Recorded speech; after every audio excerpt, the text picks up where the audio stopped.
प्रणाम विधाता। देवी, आपकी वाणी आज हमारे कानों को मधुर क्यों नहीं लग रही? अच्छा ही है स्वामी, इसी बहाने आपके कान मेरी वाणी सुनना नहीं चाहेंगे और आपको भी धीरे धीरे ब्रह्मलोक में मेरी अनुपस्थिति का अनुभव बुरा नहीं लगेगा।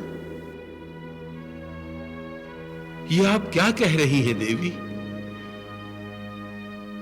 आपकी ब्रह्मलोक में अनुपस्थिति का तात्पर्य है कि ब्रह्मलोक का अस्तित्व ही खो गया है। देवी, आप तो ब्रह्मलोक की आत्मा हैं।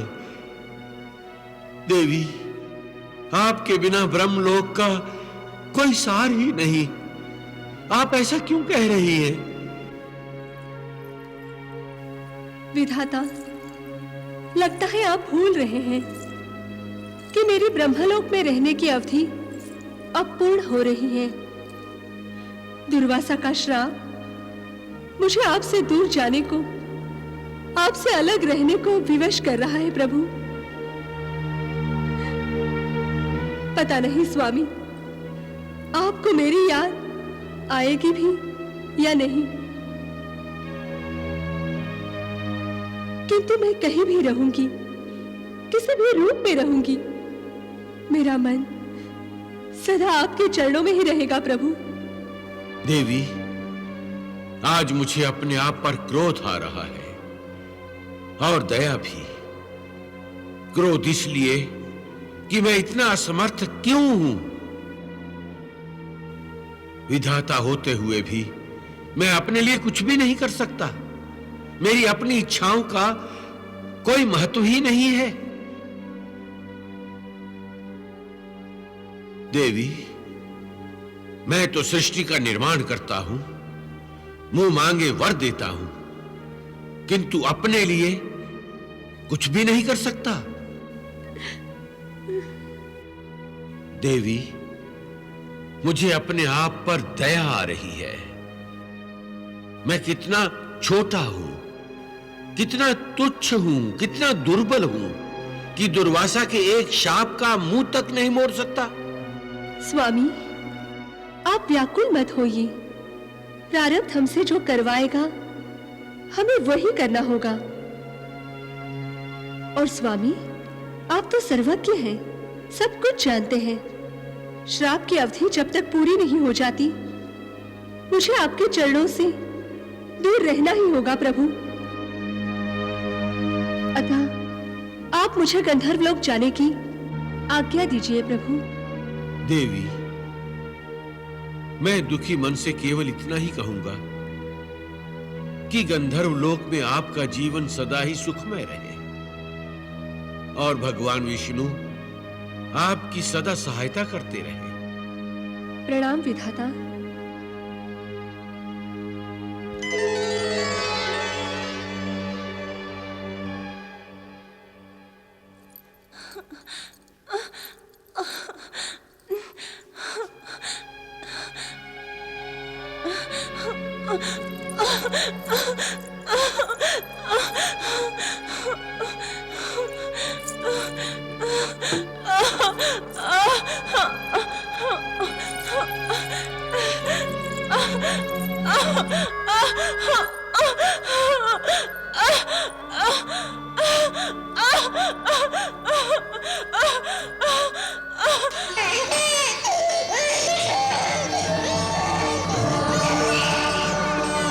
और उनके यहां संतान के रूप में एक कन्या ने जन्म लिया।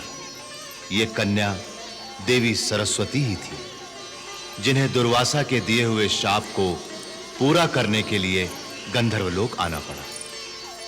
विश्वावसु और चित्रलेखा ने उस कन्या का नाम रखा मदालसा।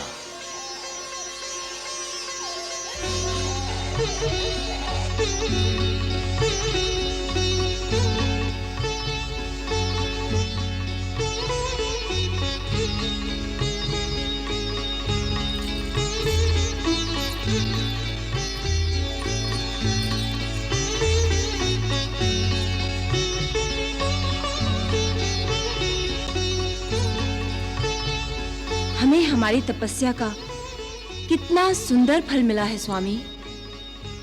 हाँ चित्रलेखी,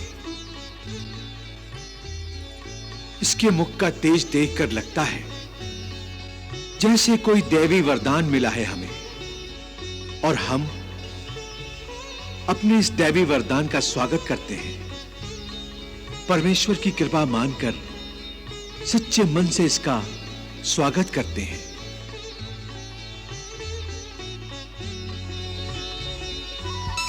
नारायण नारायण नारायण नारायण। प्रणाम देवर्षि। कल्याणमस्तु। प्रणाम देवी, प्रणाम। आपने तो यहाँ आकर पूरा गंधर्व लोक पवित्र कर दिया। अब तो इस लोक में सदा आपकी प्रसन्नता के स्वर ही गूंजेंगे। आप बहुत भाग्यशाली हैं। आपकी ये पुत्री तीनों लोकों में अपने सौंदर्य का प्रकाश फैलाएगी। आप तो सब कुछ जानते हैं देवर्षि, कृपा करके इसके भाग्य के बारे में तो बताइए। भाग्य तो ये बताने वाली है सबका, इसीलिए तो मैं इनके दर्शन करने चला आया। देवी, आप चुप क्यों हैं? इस नारद के भाग्य में क्या आपकी एक मधुर मुस्कान भी नहीं? नारायण नारायण। चिरंजीवी भव बालिके। देवर्षि, हम आपके आभारी हैं। आपने दर्शन देकर हमारी बच्ची को आशीर्वाद दिया। हमारी और एक कामना है। मेरे योग्य होगी महारानी तो अवश्य पूरी करूंगा। हम अपनी पुत्री के लिए पृथ्वी लोक पर अवतरित भगवान दत्तात्रेय का आशीर्वाद पाना चाहते हैं। हमारा मार्गदर्शन कीजिए, ये कैसे संभव है? नारायण नारायण। आपने तो ये संतान पाकर असंभव को संभव कर दिया है। तो भगवान तो सदा अपने भक्तों के वश में रहते हैं। भक्ति कीजिए अपने सच्चे मन से और उनका आशीर्वाद पाइए उनके सच्चे मन से। नारायण नारायण। ओम ज्ञान रूपाय दत्त गुरुवे नमः। ओम ज्ञान रूपाय दत्त गुरुवे नमः। ओम ज्ञान रूपाय दत्त गुरुवे नमः। ओम ज्ञान रूपाय दत्त गुरुवे नमः। ज्ञान रूपाय दत्त गुरुवे नमः। ओम ज्ञान रूपाय दत्त गुरुवे नमः। ज्ञान रूपाय ओम ज्ञान रूपाय दत्त गुरुवे नमः। ओम ज्ञान रूपाय दत्त गुरुवे नमः। ओम ज्ञान रूपाय दत्त गुरुवे नमः।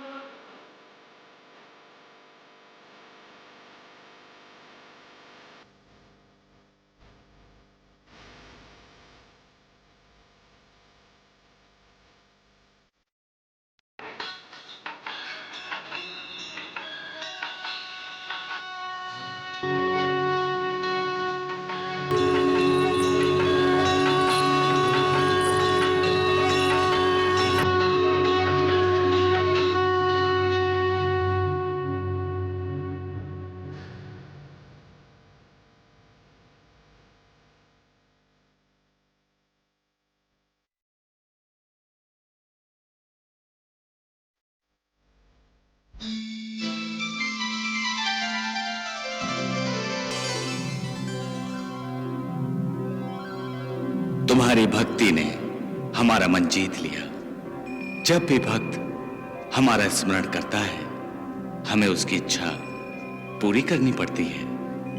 अपनी इच्छा कहो राजन। हमारी सारी इच्छाएं हमारी पुत्री से जुड़ी हुई हैं प्रभु। उसे जीवन में सर्वगुण संपन्न बनाना, जीवन में उसे कभी कोई कष्ट ना आए। भगवान, हम चाहते हैं कि महारानी चित्रलेखा, आपके यहाँ किसी साधारण जीवात्मा ने जन्म नहीं लिया। यह तो साक्षात देवी सरस्वती का अवतार है।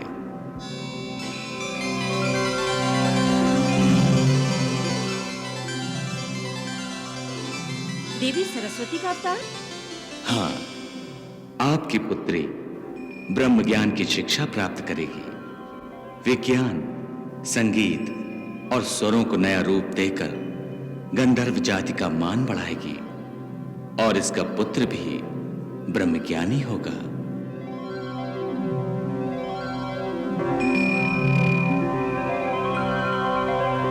हमारा आशीर्वाद सदा तुम्हारे साथ है।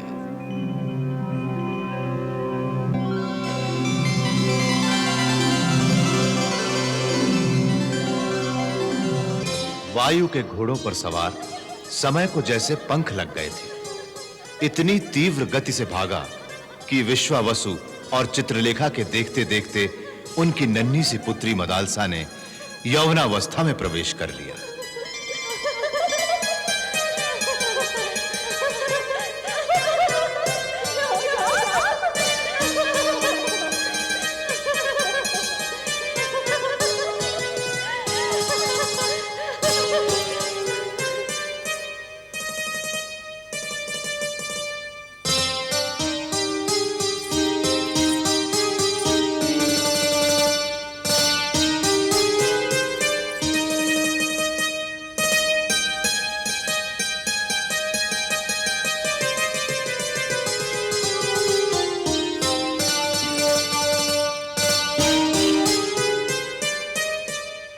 ठीक उसी समय असुर राज वज्रकेतु के पुत्र पाताल केतु को पाताल साम्राज्य का राजा बनाया जा रहा था।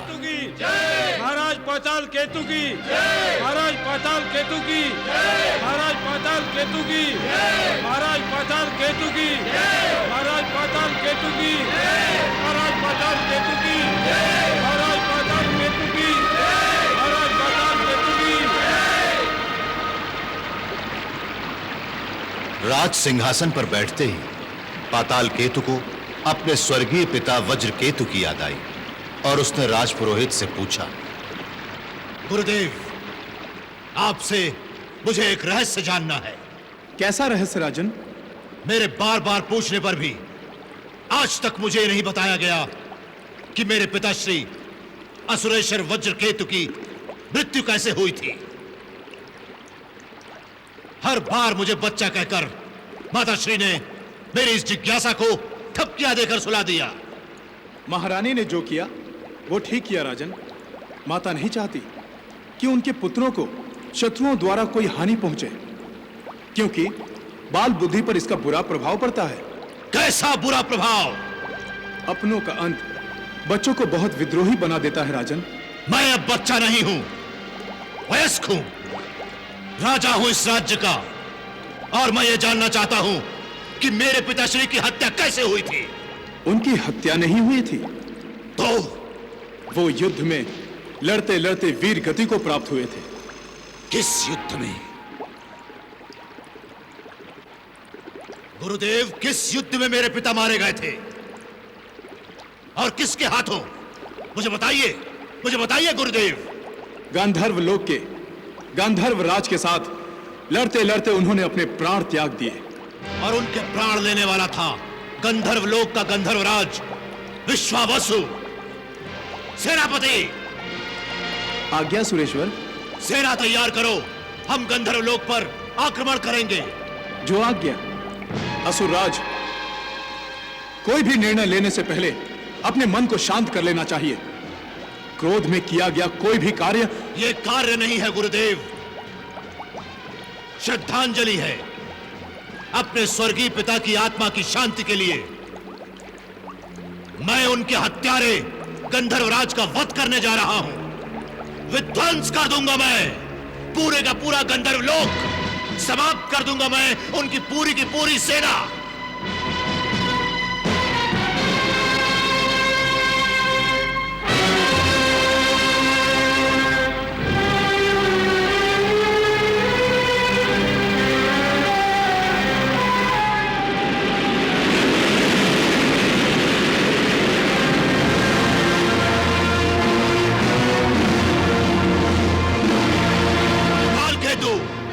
भ्राताश्री। तुम पृथ्वी पर रहकर ही असुरों के शत्रुओं का नाश करोगे। मैं अकेला भ्राताश्री? मायावी कभी अकेला नहीं होता। तुम अपनी माया से ऋषि बन जाओ और यहाँ अपना एक आश्रम स्थापित करो। जो आ गया भ्राताश्री।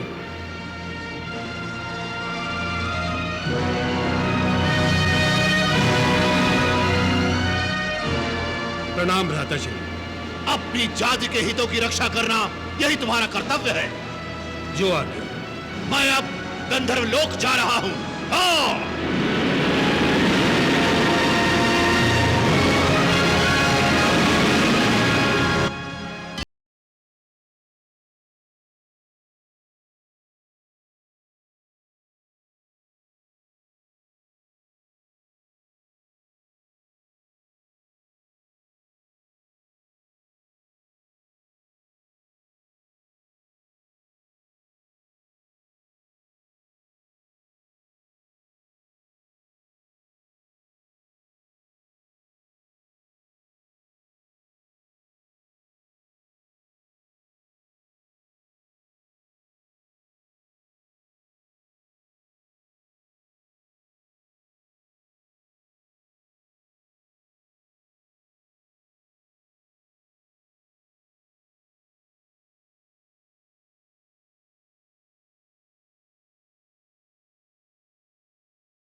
ये दुष्ट यहां क्या कर रहा है? कहीं ये गंधर्व लोग तो नहीं जा रहा?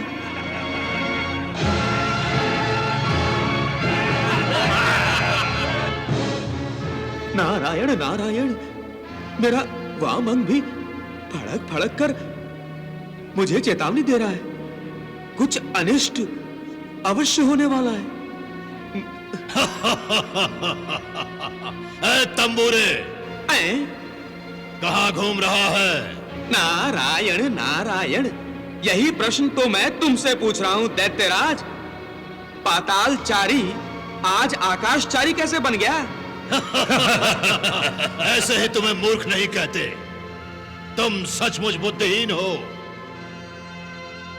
जो इतना भी नहीं जानता कि हम अपनी माया से आकाश पाताल कहीं भी जा सकते हैं। जानते हैं, सब जानते हैं दैत्यराज कि तुम कहीं भी आ जा सकते हो, परंतु अहंकार, अहंकार का क्या करोगे? यही तो सबको मूर्ख बनाता है। मुझे मूर्ख कहते हो? तुझे मूर्ख कहकर मैं मूर्खों का अपमान नहीं करूंगा। नारायण नारायण। क्या कहा? भागो नारद।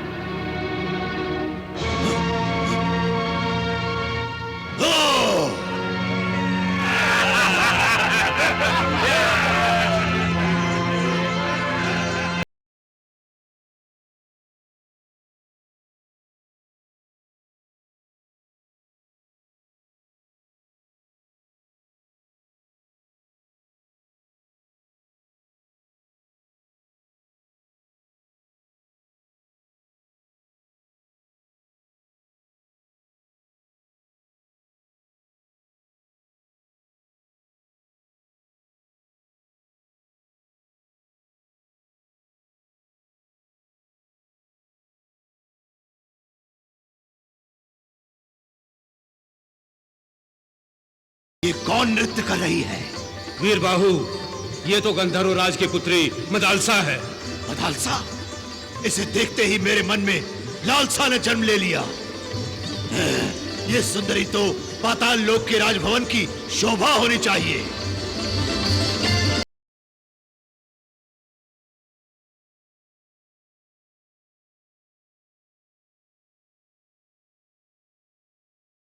जाओ, गंधर्व राज के पास मेरा प्रस्ताव लेकर जाओ।